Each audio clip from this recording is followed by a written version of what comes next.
Hello and welcome to this Thursday edition of the World Report. I'm Arjun Samar Mahindran, and here's what's making headlines around the world.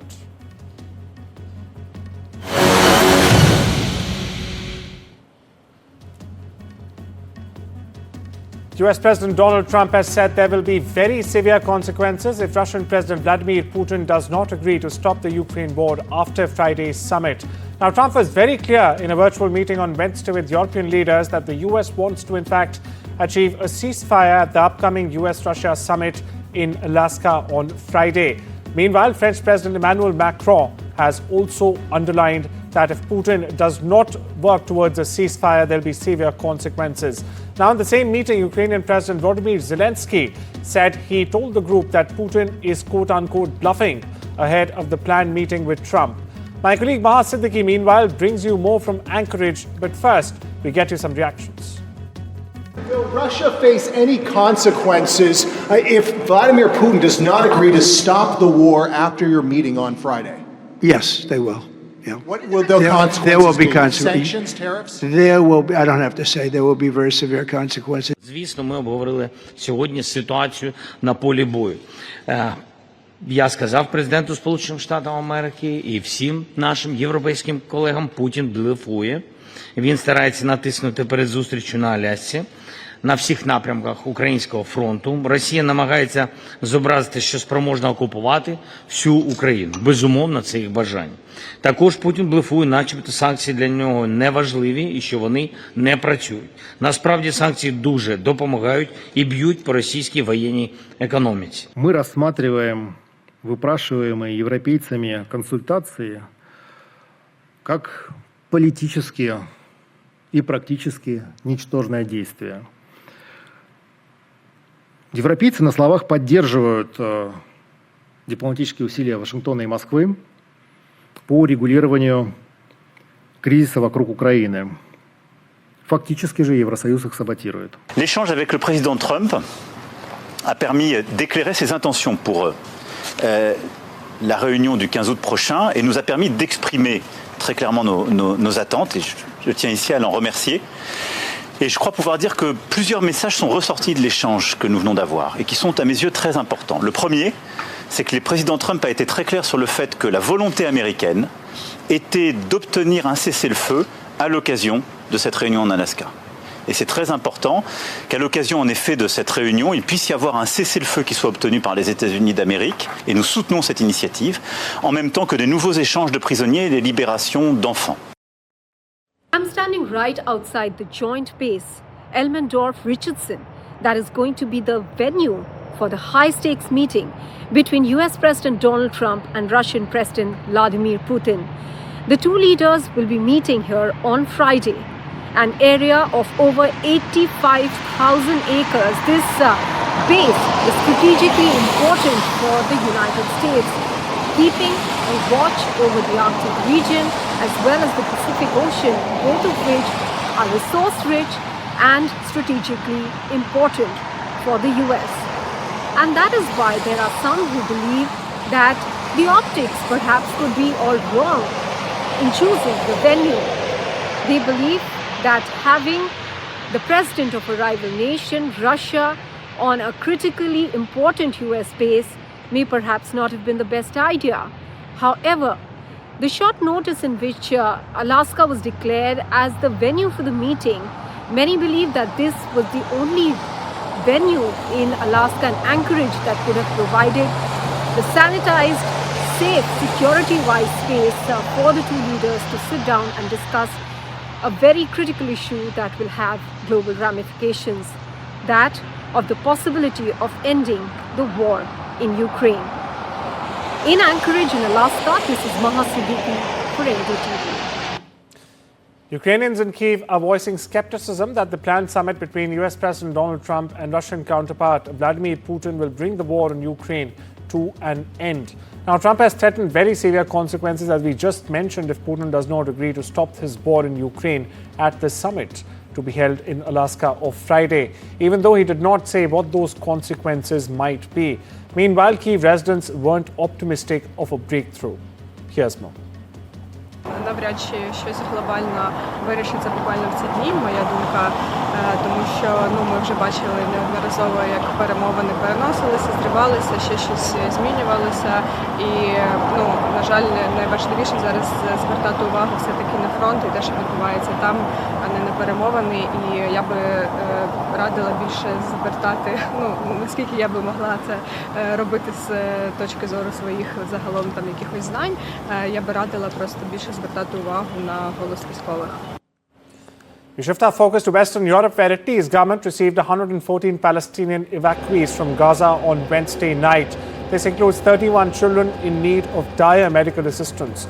The young patients are all affected either by severe injuries or amputations or serious congenital diseases. The Italian Air Force, meanwhile, flew the evacuees over in 3 C-130 cargo airplanes from the southern city of Eilat in Israel. One of the planes carrying 6 patients and 22 of their relatives landed at Rome's military airport. The other landed in Pisa and Milan, carrying 12 and 13 young patients respectively. The Palestinians were then transferred by ambulances to various hospitals. Italy has carried out 14 medical evacuations since January 2024. Chinese Foreign Minister Wang Yi will visit India next week on the 18th of August to hold bilateral talks with National Security Advisor Ajit Doval. The visit will take place shortly before PM Modi visits China. It's his first trip since clashes 5 years ago, which led to heightened military tension on the border. He's there for the Shanghai Cooperation Organization Summit's meet. Meanwhile, Yi will visit India. It will also take place against the backdrop of US President Trump hitting both Beijing and Delhi with massive tariffs. Now, Trump has slapped a 50% tariff on India, including a 25% penalty for the purchase of Russian weapons and oil. India's Atomic Energy Regulatory Board, or the AERB, said it held a bilateral technical meeting with the US Nuclear Regulatory Commission to strengthen cooperation on nuclear safety and regulation as India looks to expand its nuclear power capacity. An Indian delegation participated in the meeting held between the 6th and the 8th of August at the NRC headquarters in Maryland's Rockville. The AERB said in a statement dated the 12th of August. The UK, France and Germany wrote on the United Nations on Tuesday, saying that they are ready to reimpose sanctions on Iran. Now this, if a diplomatic solution to handle the country's nuclear program is not reached before the end of August this year. Now the group, also known as the E3 or the European Three, said if Iran is not willing to reach a diplomatic solution before the end of August or seize the opportunity of an extension, a so-called snapback mechanism will in fact be triggered. Over in Latin America, the Brazilian government on Wednesday unveiled a plan to support local exporters affected by a 50% tariff imposed by US President Donald Trump on several products, mind you, from the South American nation. Dubbed Sovereign Brazil, the plan provides for a credit lifeline of 30 billion reais, or almost $5.5 billion, among other measures. Brazil's President Lula Inácio da Silva described the plan, which also includes a bill to be sent to the Congress as a first step to help local exporters. Across the northern border, residents in one Washington, D.C. neighborhood lined up Wednesday to protest the increased police presence after White House said the number of National Guard troops in the nation's capital would ramp up and federal officers would also patrol the streets around the clock. Now, after law enforcement set up a vehicle checkpoint along the busy 14th Street Northwest corridor, hecklers shouted "Go home, fascists," and other insults. Some protesters stood at the intersection right before the checkpoint and urged drivers to turn away from it as well. The action intensified a few days after President Donald Trump's unprecedented announcement that his administration would take over the city's police department for at least a month. We get you more. Right now, trying to get people to turn left and not go down 14th Street. There's a random search right now. They've pulled over about 6 cars. We've seen 2 people get detained, one by ICE, one by the police, taken, no rhyme or reason. And I just want to tell people at this point that it's not been confirmed. Continue. That is what it seems like. So we're trying to get people to turn left so that nobody drives down this street and doesn't have to be wrongfully arrested. The U.S. national debt had surged to a record $37 trillion, surpassing pre-pandemic projections by several years. Now, the Congressional Budget Office initially anticipated this milestone after fiscal year 2030. However, to their dismay, and much to their dismay, the economic fallout from the COVID-19 pandemic and substantial borrowing by both the Trump and the Biden administrations to stabilize the economy has accelerated the debt's growth. Over in Europe, Greece continues facing its hardest days yet of this year's wildfire season. A senior firefighting official has told Western media officials. Now, this statement comes after dozens of new blazes erupted in a single day, mind you, and extreme weather hampers extinguishing efforts. Strong winds, prolonged dryness, and intense heat have worsened conditions across much of the mainland and also on the islands, forcing evacuations and dramatic rescue operations in recent days in turn. Elsewhere in Europe, heat alerts were issued in Italy, France, Spain, Portugal, and on the Balkans on Tuesday as well, with temperatures expected to soar well above 40 degrees Celsius in some regions. Shift our focus to Southeast Asia, where Hong Kong's central business district and outer airport were hit by violent gusts and a deluge of heavy rainfall, with the city again issuing its highest rain warning as tropical storm Podul passed the region. Parts of Hong Kong have received as much as 400 millimeters of rain since midnight alone, with flights disrupted and schools shut for the entire day. A black rain warning was issued for the fifth time, breaking a record that was set earlier this month itself after the city was swamped by a prolonged deluge. No major injuries, however, have been reported so far. Clashes erupted between Serbian anti-government protesters and supporters for a second day in Wednesday in a major escalation, as you see right there on your screen, after more than 9 months of persistent demonstrations against autocratic President Alexander Vučić. The president's supporters repeatedly hurled flares at protesters in the northern city of Novi Sad, near the office of Vučić's ruling Serbian Progressive Party. Protesters then smashed office windows as riot police were deployed outside to guard the building.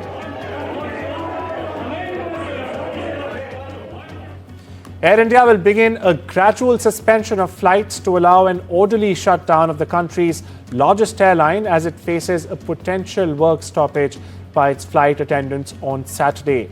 The airline said that the first flights will be cancelled Thursday, with more on Friday, and a complete cessation of flying by Air Canada and Air Canada Rouge by the weekend. The union, representing around 10,000 Air Canada flight attendants, has issued a 72-hour strike notice. This was done back on Wednesday. Now, in response, the airline issued a lookout notice. With that, it's time we step into a short break. Much more lined up on the other side. Don't you go anywhere.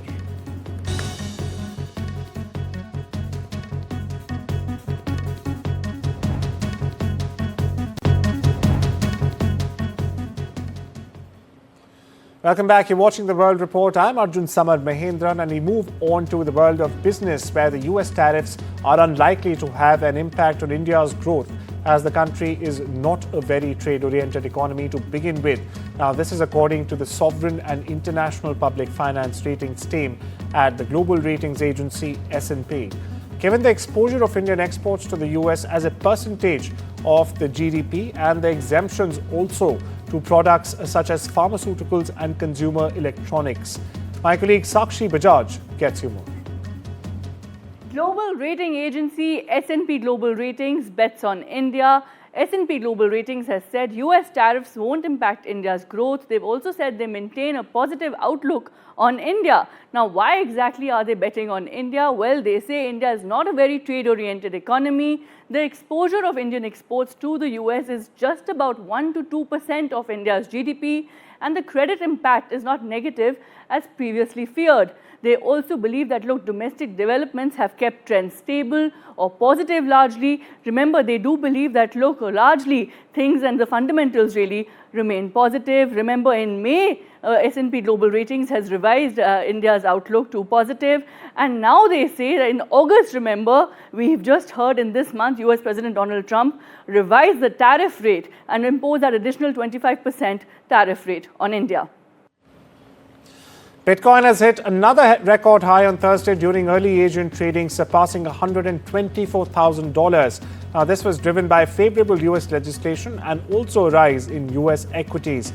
The cryptocurrency rose above its previous July record, briefly exceeding $124,500 before eventually retreating. Canada is all set to add 3 new occupational categories to expand its express entry immigration system in 2026. Now, the new occupational categories would be senior managers, scientists and researchers, and military personnel. The addition comes amid an announcement by Immigration, Refugees and Citizenship Canada, or the IRCC, to streamline permanent residence applications for foreign nationals in those fields. Now, this is according to a report by CIC News. In the world of sports, Venus Williams will make her return to the Grand Slam tennis at the US Open after a 2-year hiatus, or absent in this case, receiving a wildcard invitation on Wednesday to compete in singles at Flushing Meadows at age 45. The American will be the oldest entrant in the singles at the tournament since Renee Richards was 47 back in 1981. This is according to the International Tennis Federations. Now, Williams already had been given a wildcard entry by the US Tennis Association for next week's mixed doubles competition. Singles matches, meanwhile, begin in New York on the 24th of August. It's a beach run, a coastal row and a music party rolled into one, and it's about to become an Olympic event. On a sunny Southern California morning, nearly 24 athletes cared to try their hand at beach sprints at a camp run by US Rowing in Long Beach. It's not far away from where the inaugural Olympic races will be held in 2028. Many were long-time flatwater rowers who wanted to take a shot at something new. Others were already hooked on to the quick-paced and unpredictable race format and have been training with an eye, in fact, on LA 28. Listen in. We're here trying to get more exposure to this new sport, which is beach cranes, that is going to be in the Olympics in LA, which is extremely excited. Beyonce now has an Emmy to go with her 35 Grammy Awards. The singer was listed as one of a half dozen people on a team that won outstanding costumes for a variety, non-fiction or reality show for Beyonce Bowl, a Western-themed halftime show on Netflix, a Christmas NFL game between the Baltimore Ravens and the Houston Texans. The show in her hometown of Houston brought the live debut of songs from her Cowboy Carter album. This special Emmy is Beyonce's first, by the way, mind you. She has been nominated for 10 others without a victory till now, and it takes her halfway to an EGOT with the 35 Grammys. She still needs a Tony and an Oscar to complete the quartet. John Cena, James Gunn and Danielle Brooks braved the New York heat and humidity for the premiere of the second season of Peacemaker on Wednesday. The new season follows Cena's vigilante superhero character Peacemaker as he finds his sense of purpose this time while struggling to reconcile his past. Cena showed up on the premiere in a costume. Take a look. There's a huge fan base beyond the DCU. I could just wear a regular suit, but this is the one time I can dress up in a very cool uniform. So yeah, that was the thing to do. Trump has named country music star George Strait, Rocky actor and writer Sylvester Stallone, singers Gloria Gaynor, the rock band Kiss, and actor-singer Michael Crawford among the first batch of Kennedy Center honor nominees under his leadership at the center's chairman, and said he'll host the awards program. The president announced that he would be hosting the ceremony later this year and that he had been deeply involved with the selection process as well. He also suggested he might just choose himself for a future award in typical Trump style. Now, Trump also avoided the Kennedy Center Honors Awards program during his first term after artists said they would not attend out of protest. Something that will go rapidly, relatively inexpensively. And Taylor Swift's latest era is almost upon us. That's right, it's dawning upon us. The superstar isn't just releasing her 12th album in October. She's also appeared Wednesday on New Heights for the first time to discuss it at length. As anticipation builds, fans are celebrating her music in a big way, with some even drawing bold comparisons between Swift's lyrics and the works of Shakespeare. Listen in. I like to say that I like to look at Taylor Swift's music like it's literature, because I am fully on the bandwagon that I believe that Taylor Swift will go down in history far beyond our lifetimes and be studied in the same way that Shakespeare is today. And I really do believe that. And with that, it's a wrap on this Thursday edition of The World Report. Take care and have a wonderful day.